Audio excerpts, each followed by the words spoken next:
KZSU-FM Stanford, welcome to another edition of Hearsay Culture on the Hearsay Culture Network. My name is Dave Levine. I'm Associate Dean of Faculty Development and Professor at Elon University School of Law, as well as an affiliate scholar at the Center for Internet and Society at Stanford Law School. I'm also affiliated with the University of Milan's Information Society Law Center and UNC's Center for Information Technology and Public Life. We are in a world where jobs are threatened, or at least people think they're threatened. And the threat to jobs du jour is generative artificial intelligence, but technology more broadly.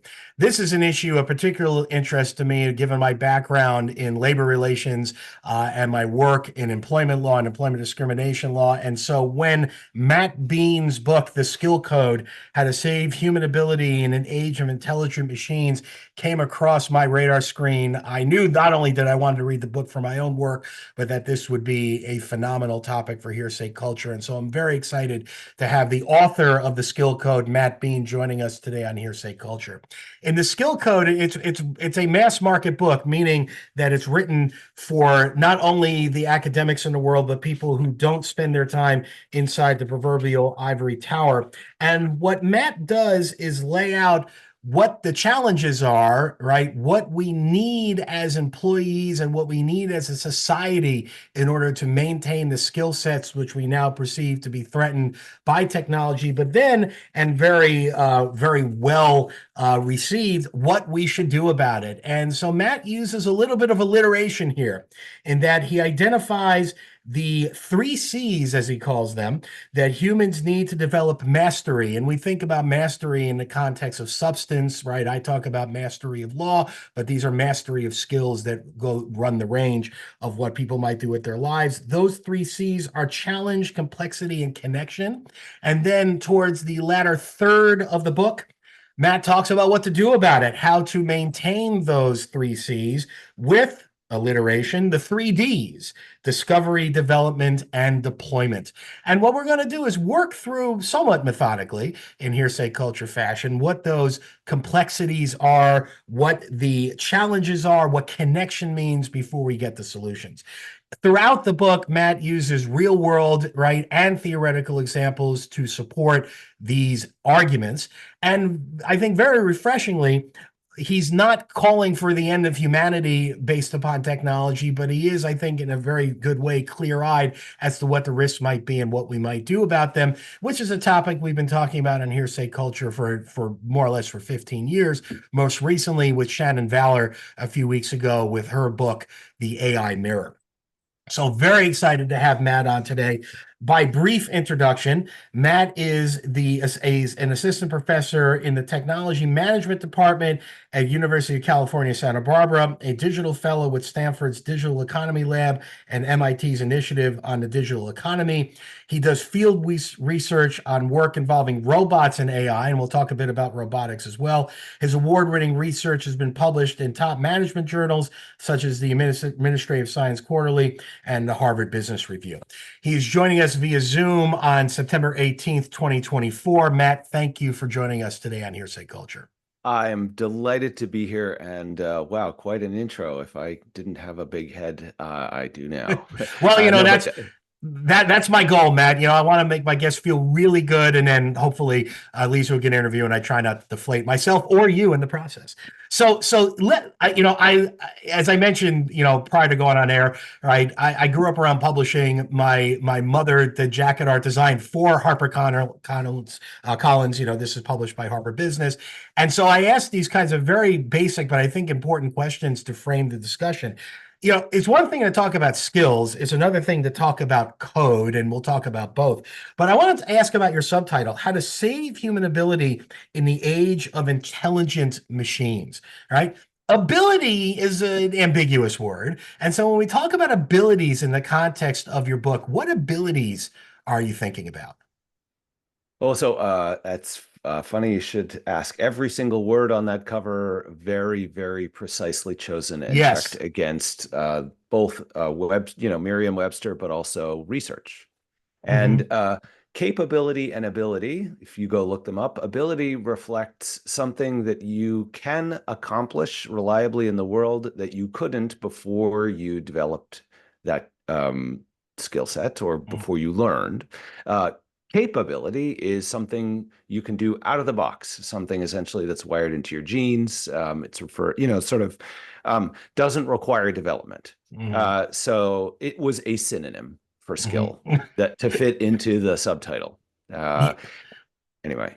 And look, as someone who grew up around publishing, I found that book titles either go two directions. Either they are very carefully thought through, kind of the way you're describing, but then there's always an element of marketing, or they have sometimes nothing to do really with the book, and it's all about marketing. So I'm glad to see that yours kind of fits both, because you have the helix, right, on the cover of the book, right? You've got what appears to be, right, your standard kind of genome, right, graphic. Why is that there? Well, and that's the code bit. So Yeah. I think probably the right way to think about the first third of this book is that it is, to the extent that we have one, my best shot anyway at producing the grand unified but atomic level theory of how we build skill being the ability to reliably do something under pressure.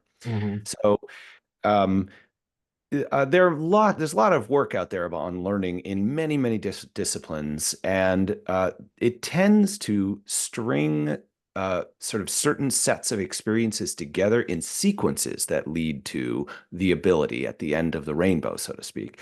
And those are often useful and correct, and increasingly don't mesh well with the new digital enabled reality that we're living in. And so in theory, the right thing to do here was write a book that was one of those process model based theories about how, it sort of showed here's how learning happens for all human beings in all contexts across this, swath of experience. The more responsible thing I decided to do from my perspective was to give you the alphabet, so to speak, of what it takes in order for a human to build skill, because we are now breaking the grammar, the alphabet of how we build skill apart. We have been for decades, but now it's just much more intense. And reassembling it, often it looks like what somebody would expect from 1943, but not always. And so the code in the book are those 3 C's that you mentioned in your intro, and they are the moral equivalent, I decided, of the 4 amino acids in DNA, right?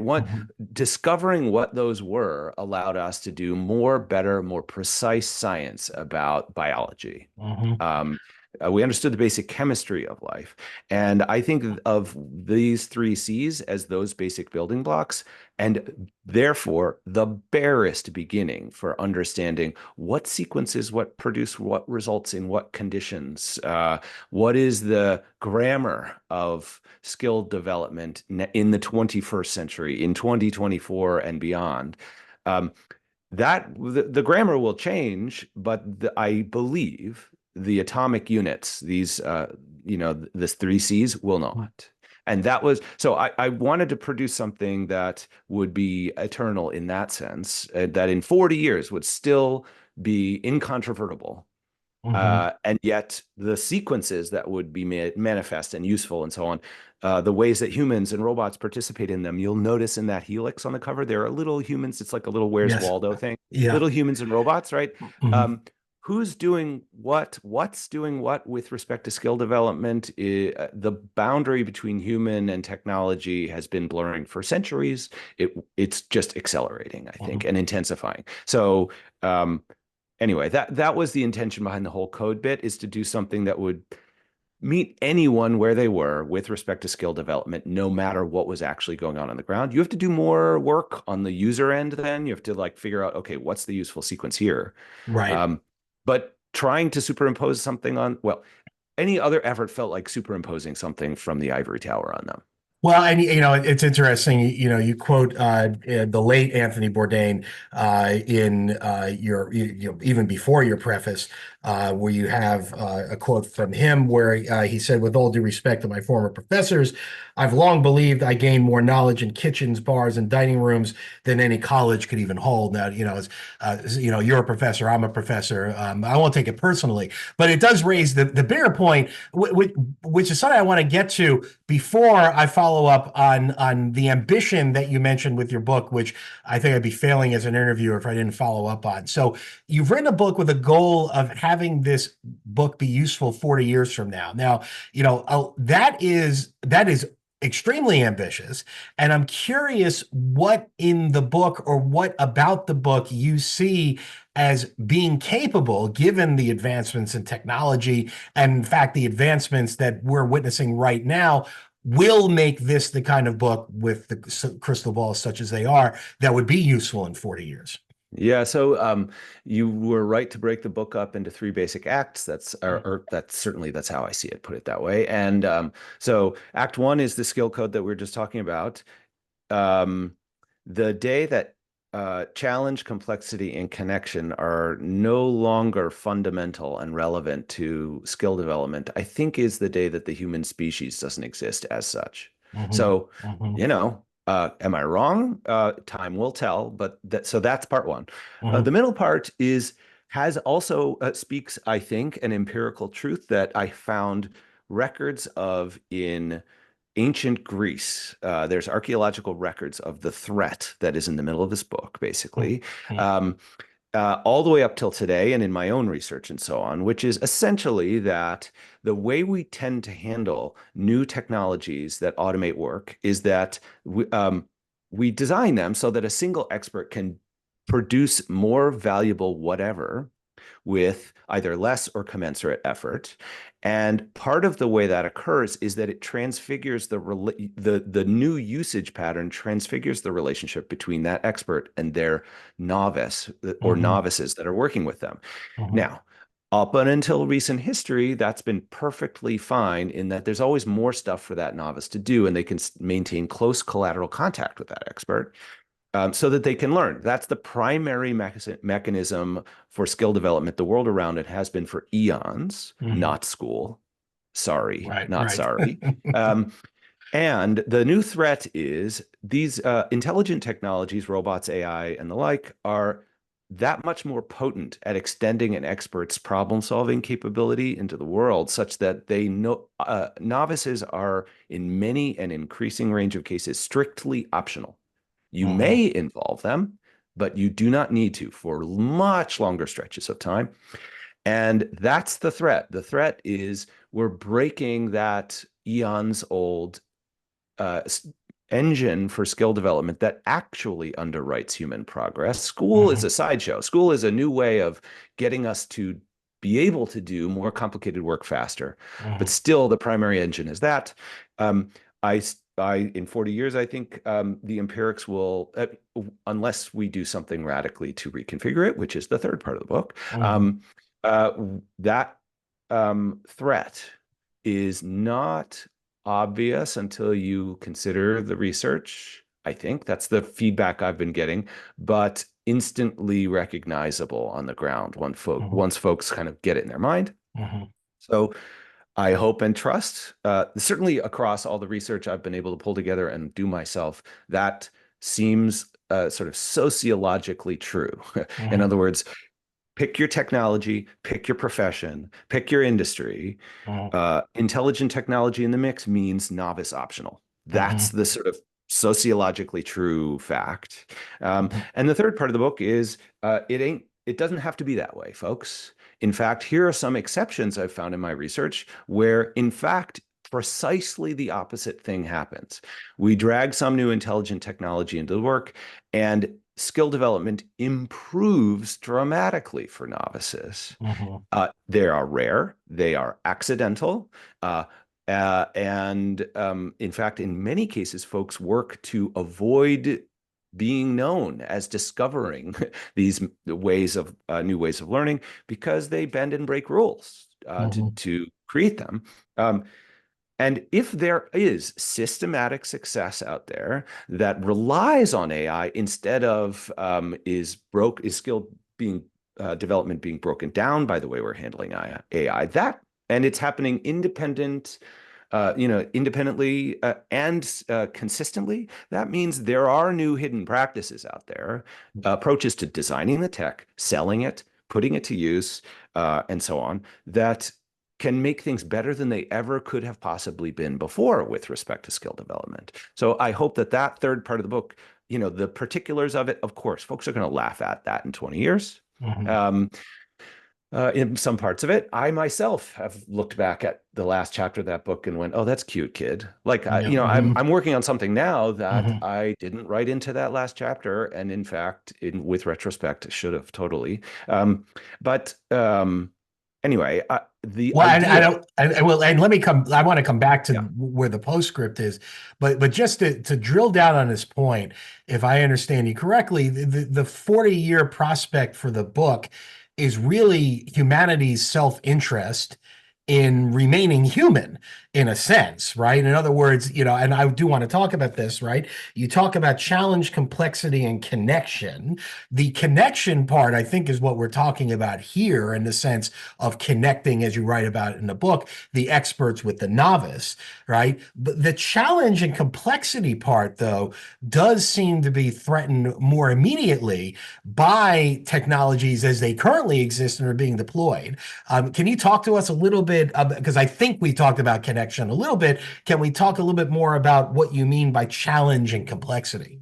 sure. So there are 10-point checklists in the book in each of the chapters devoted to those three C's that give any reader the specific behaviors or phenomena to look for to decide, is challenge or complexity or connection, are they in healthy supply right now for me or somebody I care about or Mhm. my organization? So we're not going to go into that much detail, but I will just say upfront, challenge across more than 13 streams of research, and of course my own disciplines, very far-ranging disciplines, neurobiology all the way down to cultural anthropology. Um, uh, Basically, the basic story there, education's another good one. Humans learn best when we are working close to, but not at the edge of our capability. We are not performing at our best, and we are not comfortable. Mhm. Uh, so, in the case of observing this in the OR, which I did for about 2.5 years, watching surgeons learn how to be surgeons, you're often literally sweating. You can't hear or see most of what's going on. The rest of the world kind of becomes this Charlie Brown teacher, like you're Mhm. focused on what you're doing, and you are uncomfortable. That's an excellent sign that you are building skill because but you're not beyond where you could perform. You're not overwhelmed. Mhm. Experts can help a lot with this. So you can do more, better, faster in that territory. You can actually eat more challenge healthily with an Mhm. expert scaffolding you through it. And Mhm. I talk about that in the book. So anyway, bottom line, this novice optional thing obviously breaks that because as I saw it very vividly in the OR, like a resident going in there to learn how to do robotic surgery would help set that thing up, attach it to a patient, and then sit at a control console and just watch for 4 hours as a senior surgeon did the operation. So no challenge at all. Mhm. Complexity is maybe the least intuitive of the three, but it basically is a complement to challenge. Challenge is the sort of, you can think of it as the notion of I got to work hard to get good at a thing, whether Mhm. it's writing a legal brief or tying a suture or valuing a company for a merger and acquisition. You want to focus on that and get good, and it's hard. The complexity is simultaneously engaging with the broader universe of skills, knowledge, roles, people, transactions associated with your work that you're embedded in. So practically for a surgeon, this is, fine. You want to focus on getting good at tying a knot. After a little bit, however, what about what that nurse is doing? What's her job? What's his job? What about the finances of this institution? How does this Mhm. place make money? What about, and different people will have different areas that they sort of begin to get curious about. And or, this one went funny. Why did that go funny? Like exploring edge cases and Mhm. understanding causes of surprise. Someone who's really good at their job, a focal task, an investment, a beat cop who can sort of knows how and where to walk around their neighborhood. They've engaged with complexity in a healthy way such that they are ready for a surprise that is associated with it being hot out and summertime being the cause of X. And Right. that takes, that you have to struggle and mess around in the space and kind of look left and look right as you go so that you build those encounters with complexity. That we're currently handling intelligent technologies in a way that threaten complexity, partially because experts can get straight to their answer, their output, their productivity much faster without collateral, messy contact with other people, jobs, tasks, flows, Right. and so on. They just can skate straight from A to Z. Um, and for a novice, they are working much harder, sort of sprinting harder to stand still on trying to get up to bat, so to speak, on their skill development. And so let's go back to your publishing example. An Yep. assistant in the publishing industry doesn't get sent to go through 50 files to find a contract about X and then get a chance to read 49 other files about potential book deals and learn some other stuff about, oh, that's interesting. All these proposals are set up the same way. Like that, they shouldn't be Mhm. there learning about that, but there's some natural inefficiencies in search associated with that task that are now cut out of their workflow because they need to be more efficient too. And Matt, we're chatting with Matt Beane, author of the book The Skill Code on KZSU-FM, Stanford and Hearsay Culture. Framing it as you do, I can imagine listeners saying, "Well, look, we've had new technologies in the past, right? I mean, you think about Taylorism and the assembly line, right? Was going to end, right, humanity because robots were going to build everything, and even very recently, right? I mean, within the last 15 years, robots at this point we're supposed to be taking over all kinds of things. I mean, I do vividly remember, and I'm sure you recall as well that even 10 years ago, people were saying the steering wheel wasn't going to be necessary in cars potentially right now in 2024 because we have self-driving cars. But you identify in the middle of the book, right, where you talk about the threat to these three C's, and I'm not done with the three C's yet. What makes now different? And you identify two aspects which are important: velocity and diversity. Now, we spent a lot of time on Hearsay Culture on velocity, and even in my work outside of Hearsay Culture, I've been very concerned about how quickly generative AI has been deployed as compared to the internet. And I think that's what you mean by velocity, but you can correct me if I'm wrong. But what do you mean by diversity? That's a different point, I think, entirely. Right, exactly. So yes, we are aligned on velocity, Mhm, and mhm, I do think that there's a reasonable argument to be made there. Um, mhm, Diversity is that in many I think one way to sort of sum this up is that these increasingly intelligent technologies, and by the way, that term is utterly sort of meaningless. I mean, Intelligent but technologies. yeah, but Yeah. what it does actually seem to work. It Mhm. is technically meaningless, but it does work in that it conveys that our technologies are multi-purpose, increasingly multi-purpose and multimodal. In other Mhm. words, it's not one tool for one job as much anymore. And this means that in many different aspects of your job, many kinds of interaction you might engage in, many kinds of outputs you might create, um, there are this kind of novice optional problem is going to be evident in not just a single channel. You're going to be Mhm. having, for instance, the move to remote work obviously was driven sort of catastrophically by a pandemic, but that Mhm. trend had been going on for quite some time. Mhm. Um, that is, as academics say, orthogonal to this question of like co-location or not, Mhm. is very different from the sort of collaborative involvement required to produce a work product, which is itself separate from your communications channel with people. And all of those things can now be at relatively low cost, be mediated by ostensibly the same technology. Mhm. So there was a sort of a single channel of interference that, or maybe single's wrong, Mhm. but like fewer Mhm. channels of interference before. Whereas now, if you're just coming out of college, entering the workplace, you have to contend with multiple headwinds from multiple directions Mhm. involving a technology. And the reason for that is that the technologies are modular. You can repurpose them very rapidly. They're digital, Mhm. at relatively low cost. So one investment by a firm, they're going to be looking for multiple ways to take Mhm. advantage of these technologies. Mhm.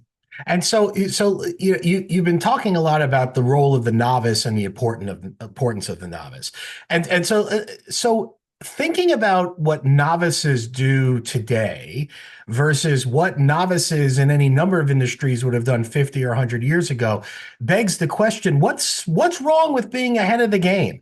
In other words, the analogy I might use is, I'm holding a ballpoint pen here, right? The Yep. ballpoint pen has ink in it, right? And it flows to a point that has a little ball in it, and I can pick it up, I hit a button, or I don't even have to, depending on the kind of pen, and I can start writing. I don't have to grab a feather or a quill and a bottle of ink and dip it in the ink and make sure it's flowing properly. Is that the kind of skill where you look at it and say, you know what? We're starting ahead of where we were before, which means we can get further and we're not losing anything. Exactly. Yes. This is you are striking quite close to the heart of what I've been focused on for the last year and a half, actually. So, sort of since the ink was dry, so to speak, Yeah. not to belabor that Oh, metaphor, very good. That's good. I like it. Yeah. on the Yeah. book, Yeah. uh, this is precisely the question I'm on about with generative AI in particular, Mhm. and from a research point of view. So, back in the day, you and I'm sure both remember the advent of GPS, and there was a lot of Mhm. folks who were, Mhm. and it's used as an analogy for generative AI. It's not quite right, but Mhm. folks were like, "Oh, we're all losing our sense of direction," Mhm. Right. right? And so, who cares is the question, and why? In many cases, it is of no consequence to anyone that we may or may not be losing our sense of direction as a result of using that technology. We get better results, and nobody cares, and that's fine. And you can have theoretical conversations about, well, what would happen if it all went off? But it's just not a practical reality. Um, and so, in many cases, I think it is healthy for human society as a collective, and in fact most individuals, that we quickly have, novices arrive and they're like, no, granddad, I'm not going to use that thing. Like, I grew up without learning to drive, and why should I learn to drive a car? Can Mhm. you prove to me that that is necessary? um, and I think, in the case of using generative AI at work these days, um, the ability to write is something that is talked about quite a lot, as a potential concern. Like, if I can just kind of toss a document into my generative AI and then ask for a thesis-based summary of that and get it, and then do a couple tweaks and submit and get an A or an A minus, what difference does it make if I can need to learn to write? Mhm. If I can just do that then in my job? Mhm. And in many cases, I think the answer is it is of no consequence. Um, that old skill of thinking and writing is now functionally irrelevant for many people. Now, is that empirically true, and is it sustainably true over years? We don't know yet. It's way too early to say. However, I don't it's not obvious to me that all the old skills that we, old as in like 2022, Right. that Right. we used to think of as critical, like learning to think and write, just to stick with that one, um, are or are not going to be really critical. But there are very interesting arguments online amongst even academics about, like, well, okay, consultants can now do 4 times as much work in the same amount of time, but they don't actually understand what they've produced. Uh, Mhm. and so that's not skill. And then other people saying, no, no, that's skill. I mean, you could use a calculator and not be able to do long division. So you've lost the skill of long division, but you can still get accurate calculations done. Or you can use Excel. Like, Mhm. who? So I think, there are some instances where we will be losing skill by using. I have an article on my Substack, that's the Substack is wildworldofwork.org. And the article Mhm. there last October was "Don't Let AI Dumb You Down." Mhm. And there are many default instances where using that technology will subtly deprive you of skill over time. If you always have it available and you always understand your task, it's of no consequence. But the minute somebody throws you something surprising, or you need to do some ad hoc analysis, your skill will turn out to be much more frail and brittle, Mhm. and not suited to the real world. You're not going to be ready for the surprises that come with an actual real job. Mhm. We just it's too early for us to Yep. know how much of A and B we're going to get out of that equation. Um, so anyway, I'm trying to understand how we make choices about what to delegate away. And in theory, what should that predict about the consequences, and work to come there soon. But, it's going to be years before we figure that stuff out. Right, right. We're chatting with Matt Beane, author of the book The Skill Code on KZSU-FM Stanford and the Hearsay Culture Network. KZSU is a nonprofit, non-commercial radio station at Stanford University that requires donations from listeners to continue its diverse programming. Please email us at donate@kzsu.stanford.edu and check out the additional shows, not just Hearsay Culture, but my show R&D with D&D with Denise Howell, Denise's show Uneven Distribution, my show Secrets, at the Hearsay Culture Network's website at hearsayculture.com.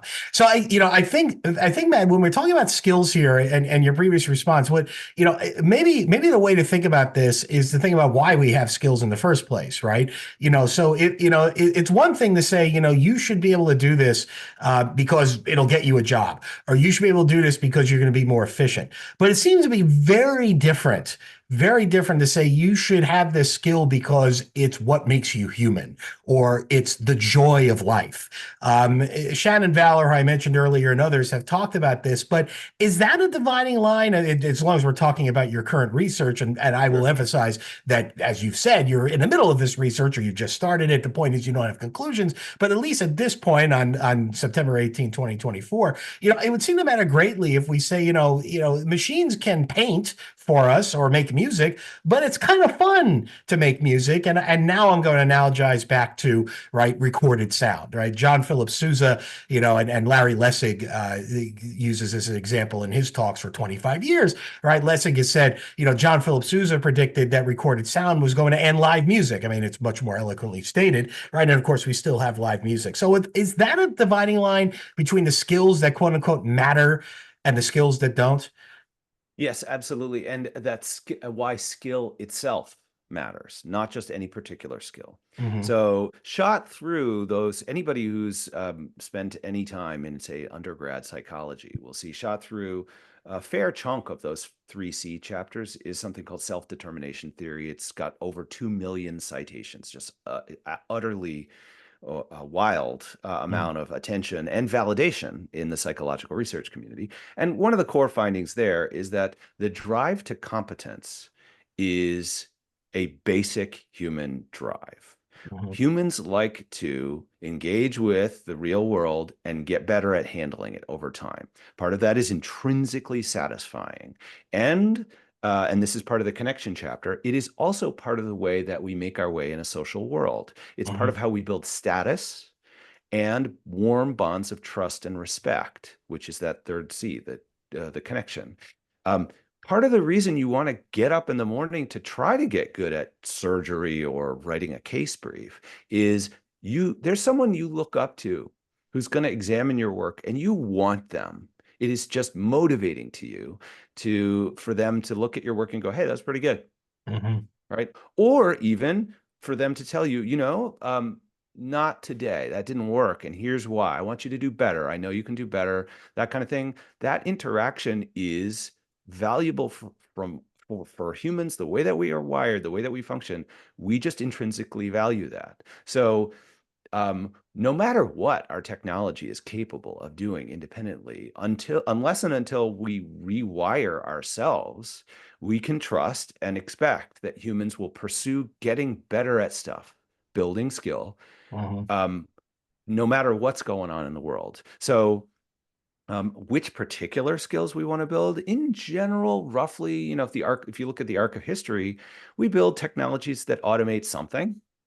Moving a rock with Archimedes' lever, we can go all the way back there to generative AI. And then humans, roughly speaking, again, it could be done more elegantly and so on, always. But we figure out a way to complement that new scaling of our effort. And that's part of our drive to competence. It's not just building a skill, it's finding out what skills are relevant. This is how we invent the new tasks that economists talk about that come with technological disruption.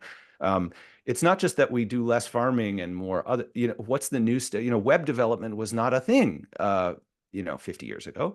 Right. We invented that as a way of complementing the tech that we invented. And getting good at that new thing is part of what the human species does as a collective and individuals try to do. Hmm. And part of it is just the meaning in your life comes from getting good at stuff. We don't often think of um, motivation, meaning, and human bonds as having anything really to do with skill development, but they are integral to it. And it seems that, again, and I want to get to what to do about it in a moment.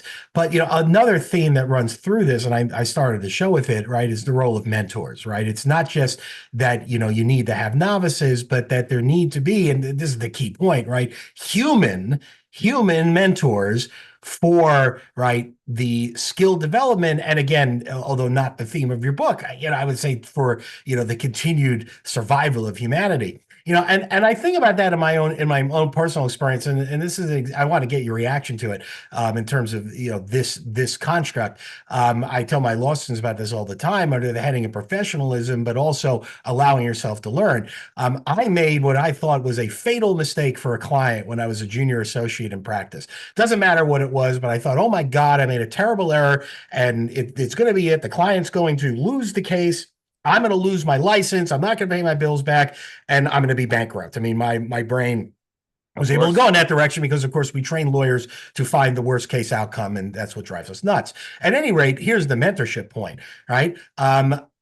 Someone told me, why don't you go talk to a very senior attorney who is more or less retired and coming into the office those days to read the paper and kind of just be kind of this, almost Olympus-like character. So I went in literally shaking. This is going to be it. I'm going to be fired. Told the story. He looks at me, he smiles, and he says, Dave, and I'll never forget this. He says, Dave, there's very little that you can do that we can't fix, which was a blessing. And then we fixed it. And I had made a mistake. I want to be clear, but it was Yeah. not nearly as catastrophic as what I thought it was. And it was because of human mentorship. Human mentorship. No book could have given me that comfort. No book could have given me that confidence. And at that moment, it was the highest good deed you could imagine. And I'm curious to get your reaction to that in terms of, again, remember the subtext, right? The subtitle of your book, How to Save Human Ability in the Age of Intelligent Machines. It would seem that notwithstanding machines, those kinds of human reactions, positive and negative, would matter greatly, regardless of how much technology is out there, so long as we're still human beings. Always have, always will.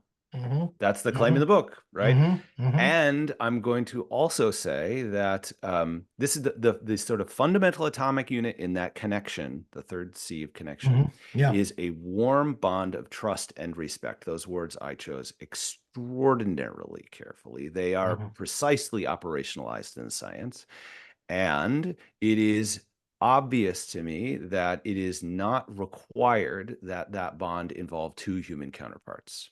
Hmm. So spin the world forward a little bit. Hmm. Even today, we know actually that human beings are building something that weakly approximates a warm bond of trust and respect with non-human entities. Hmm. And so it is not obvious to me that in the grand sweep of history, fast forward, the 40 years, this Hmm. book gets read in 40 Right. years, that we don't have those kinds of bonds that are truly meaningful, generative, nurturing, that span the human non-human divide, to sort of blow the mind open a little bit. Hmm. In the So short to be run, to be clear, are we talking about robots or are you talking about something else? non-human entity. I Yeah. don't know what I'm talking about. In Hmm. 40 years, I'm not going to call that pitch. Like, Hmm. what constitutes technology? Also, what constitutes a human? I mean, we're putting Hmm. implants into people now all the time. Hmm. Anyway, Yeah. but to keep it much more practical, real, and local, Yeah. that the term mentorship is operationalized in social sciences to refer to a long-standing relationship that spans the personal and professional. So somebody who engages with you over the course of long periods to help you get better, maybe get more work opportunities, but also you get to know each other as people, Hmm. and you end up connected to each other personally over time, and that then translates and transforms as you become a competent, sort of equally senior member of the profession or occupation you're in, to the point where you're sort of peers in a new way, and so on. And they get to crow about you as somebody that they used to mentor. Those kind of the capital M mentorship is relatively rare. Mhm. Used to be more common back in the workshop days, back in, say, ancient Greece or China or what have you. What's much more common is the kind of interaction you just described, which is short-lived between Mhm. someone who has a great deal of expertise and status and capability and perspective on the work and can help you recontextualize the challenge and the Mhm. complexity that you're engaged with in a way that both builds a bond of trust and respect in Mhm. both directions, by the way, Yeah. but also helps you re-engage with the problem in a way that builds your capability. So it's part Mhm. of your skill development journey, but these are myriad in anyone's reasonable career. You have, it might last a moment, it might last a day, it might last a week, a month, a project. Um, we interact with people who know more all the time. Thank goodness there's a universe of experts you're going to collide with as you get better, and that's how so that's why I picked rather than mentor mentee, expert novice, because Mhm. that's like the superset of the Mhm. mentor mentee interaction. Mhm. But so for the practical future, we need to design. I'll just skip straight to the imperative. Yep. Design the technologies, these intelligent technologies, sell them, implement them in ways that enhance those kinds of connections, make Mhm. them easier to make rather than the opposite. The opposite is what we got right now. That's the default. And that is the most precious, motivating unit. It also is the thing that gets you practically your next job opportunity because that person could vouch for you, Yeah. right? Yeah. So it's a matter of access too. Um, But so let me interrupt you, man. I because I yeah, want to come to please, it, but please. I'm hung up on the notion that, and I'm sorry if and I am hung up on it. I just said it, Yeah, right? 40 years out, what you must be envisioning. I'm going to go back to what are these human, non-human interactions? And I recognize you don't have a crystal ball, so I absolve you of all of that. I'm not going to, God willing, I'm around 40 years from now, and so are you, and I can say you were right or you were wrong. But I'm just curious. I mean, you must be envisioning something sure. when you think about what this in theory could look like. And of course, you can go back 40 years to predictions and, of all kinds of things. But, are you talking about something like, for example, right, to try to contextualize it with what exists today, right? Psychologists will sometimes say, you know what, you don't need me.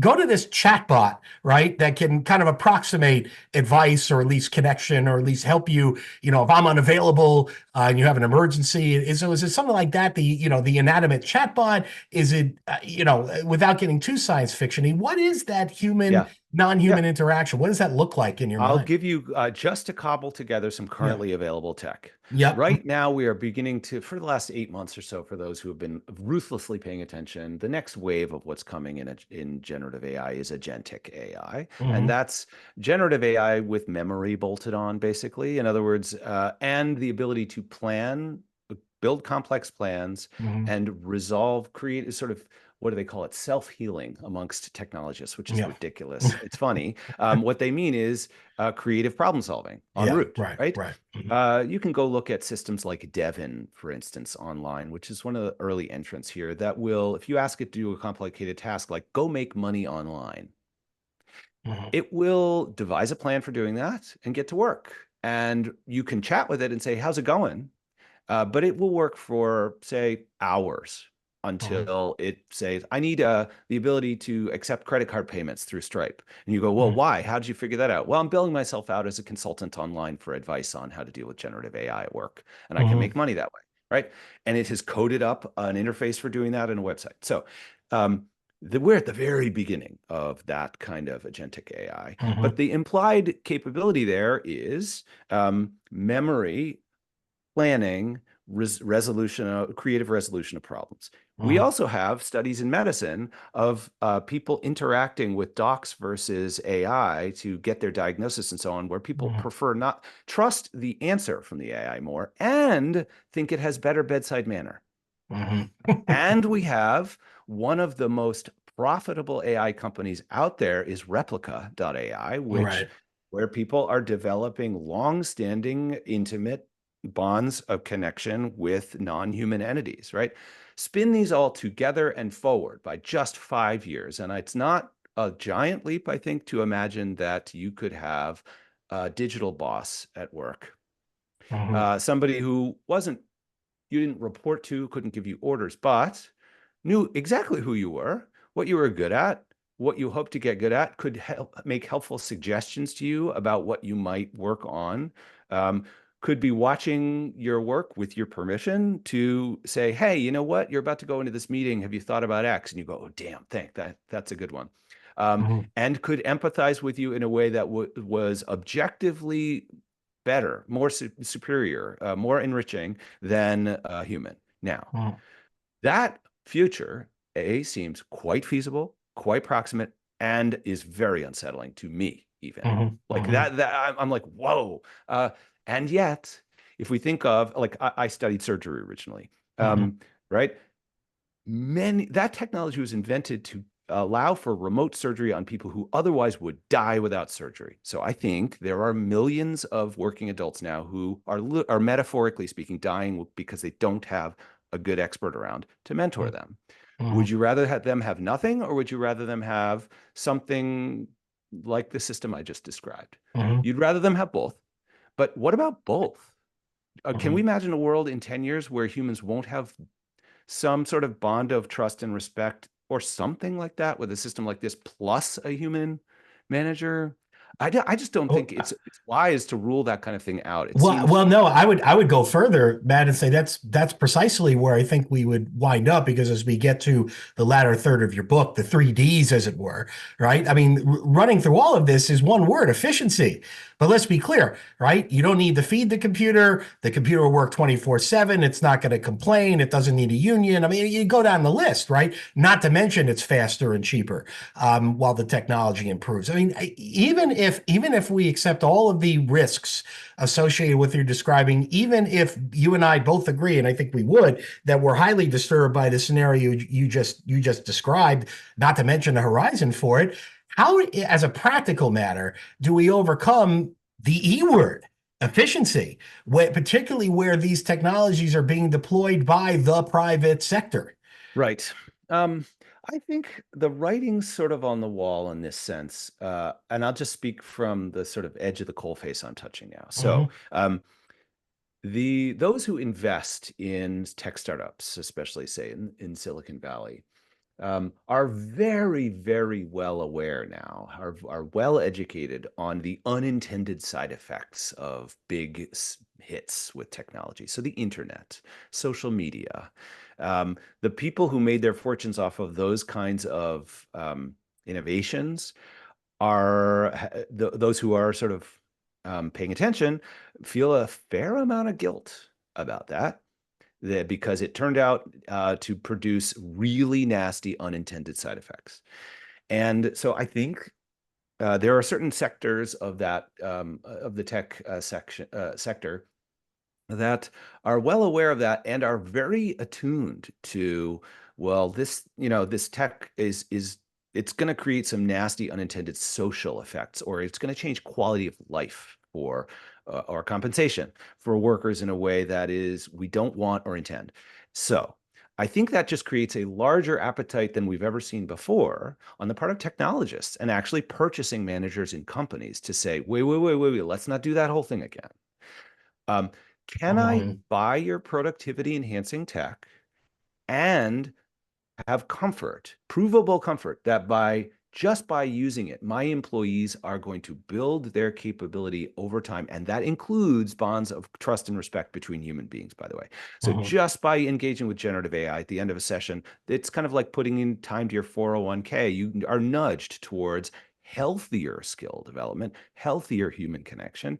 Most tech vendors today would hear that question and go, well, what do you mean? Right. But they would also readily admit that if you look objectively at the default uses of their system, it's going to separate humans from each other, but also the challenge and complexity they need to thrive. So whoever goes first, whether it's Microsoft, Anthropic, Google, what have you, to say, we've reconfigured our thing so that just by using it, yeah, it's going to be mildly annoying, but you have no choice. Sorry, it's turned on permanently. Um, uh, you are going to build your own independent, valuable skill and connections with other human beings as a result of using our system. I think they're going to win in the marketplace. There's a way to, that will attract a lot more customers because we Mhm. all have this intuitive sense, like we are sacrificing our human connection and ability on the altar of productivity by just starting to use this stuff as it is out of the box. But Matt, I mean, I could just, I could imagine easily people saying, okay, and you kind of alluded to this maybe a half hour ago, right? I think you used the phrase that's cute or that's naive or whatever it was, right? And then, right, even with all of that, we're going to look at the value of our stock and how much is our wallet, and we're going to do the easy route, right? And the gold rush right now that's happening around AI in particular means, all of that's great. There's a market to be made in that space. But meanwhile, let's just keep deploying this. And Yep. on the consumption side of it, the people making the decisions are looking at their bank accounts and saying, well, there are fewer human beings. Yeah, well, and the people actually using it in organizations, by the way, are the employees. Microsoft's recent survey of this, and it's very robust data, more than 30,000 people, all sectors of the economy. 74%, I think, of us are at work are using this Mhm. tech. Mhm. Individuals are using it, and we are all reaping returns in the form of spare time. Like we're just getting our job done faster, and maybe our employer doesn't know why Right. and how, right? And we're extracting that rent. So I agree with you. I think the overwhelming mass of the economy right now is just pouncing on this stuff for productivity's sake. Everyone's motivated to do it. Experts like it. They get to solve more and better, cooler, faster problems with less effort. Organizations love that, as you say, the ROI, et cetera. Even when it's messy in the beginning, we have no idea what we're doing with this stuff. And so I have cottoned on to the group of people who are professionally responsible for skill development and learning and Mhm. development as the Mhm. audience who is professionally equipped to notice this problem, has the mandate to do something about it, and therefore, sort of maybe can join key conversations like the one I just mentioned, like, do we buy 20,000 Microsoft Copilot licenses? Right. Are they in the room and can they say, okay, love you, and change your feature set so that our people are upskilled just by using your tech? What can Yeah. you do? You have a week.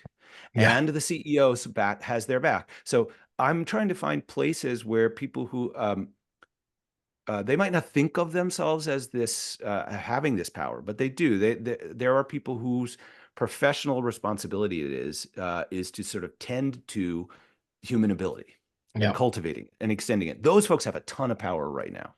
Well, it's off air, but since people know my title, this is what I'd like to discuss with you and kind of have you come back on the show to talk about because of my new capacity as Associate Dean for Right. Faculty Development at Elon. This is exactly what I think about. So, in the few minutes that we have left, and I try to end on a note of not complete dystopian chaos. You do talk about, right, that there are ways to approach this. We've alluded to them. Let's just be clear about those 3Ds. So tell us a little bit about those in a couple of minutes in terms of where we go from here. Discover, develop, and deploy. Right.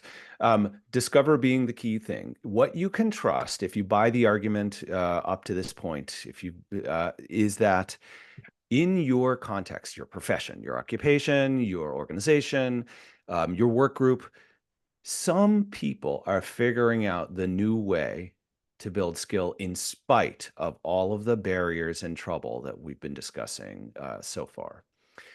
Their solutions will be imperfect. They will be, in some cases, inappropriate, because appropriate means to learn are busted. So they're going to Mhm. have, a few people will find inappropriate ways. I talk about these folks in the book. I call them shadow learners. One way or another, discovery is your main objective. Somebody in your situation is figuring something out that is valuable to extend a healthier human ability future for everyone.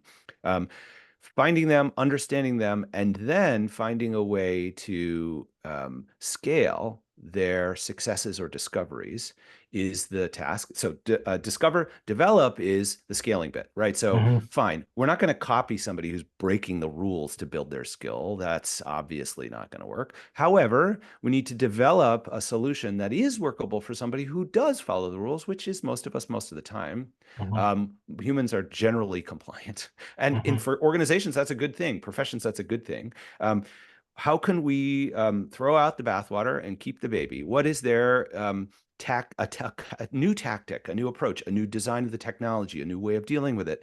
That in the case of bomb disposal, this was giving the novice the controls to the robot instead of the expert. It's an accident of history, as far as I can tell, with the military. That made a crucial difference to restructuring that interaction in a healthier way.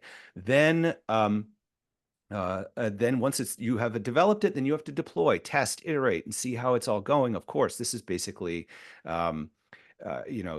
you have a hypothesis about what should work. It's well grounded in somebody who Right. stuck their neck out to figure out a new way. So it can't be terrible, but then you're extracting something from that. So it's not obvious it's going to work. You have to test that. You have to gather data and see how it's going. That's the basic cycle there. And so, in closing, and it really kind of, I think, ties it together.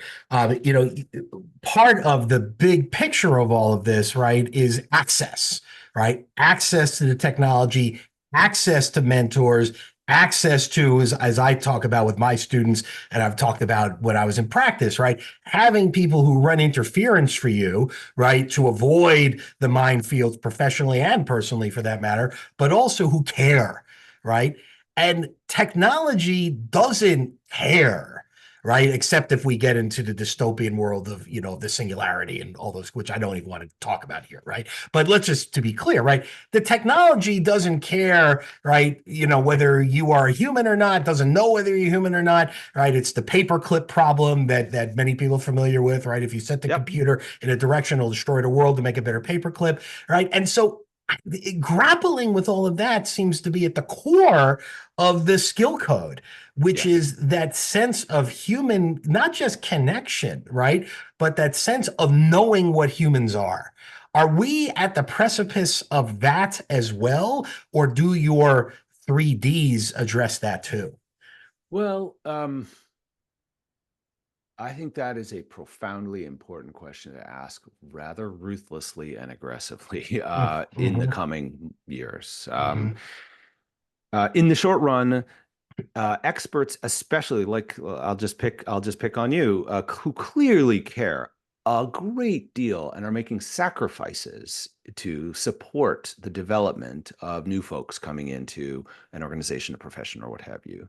Um, uh, should find a way to become uncomfortable enough with all of this new productivity enhancing tech to realize that your default move will be to weaken that bond with those junior folks Mm-hmm. just because you're more efficient yourself. Mm-hmm. That doesn't mean you should give up your efficiency, but for every single expert, with anybody with any significant expertise listening to this, the real question is, how can I get the gains from this tool while also making it easier, richer, better to connect with junior people that I care about? I want to earn their trust and respect. That flows both ways. Mm-hmm. Part of what is meaningful and significant about being an expert is being looked up to, Right. earning that respect.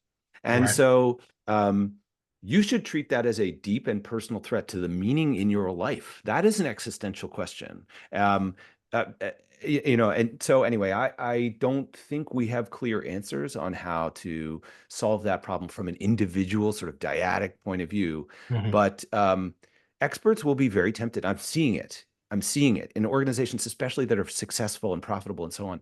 That it's very straightforward to kind of coast along and Right. because you've already made it, Right. basically. Exactly. Uh, Right. Right. and finding a way to be troubled is the main first thing, so that you can look at the humans around you. By the way, the junior folks are trying their best, probably, and they don't know any different. They won't know what they're missing out on, so they Right. won't know to protest quite. Yep. Um, so it's incumbent upon that senior person to notice that those junior people are not getting what they got coming up, and that expert needs to fight for it right away.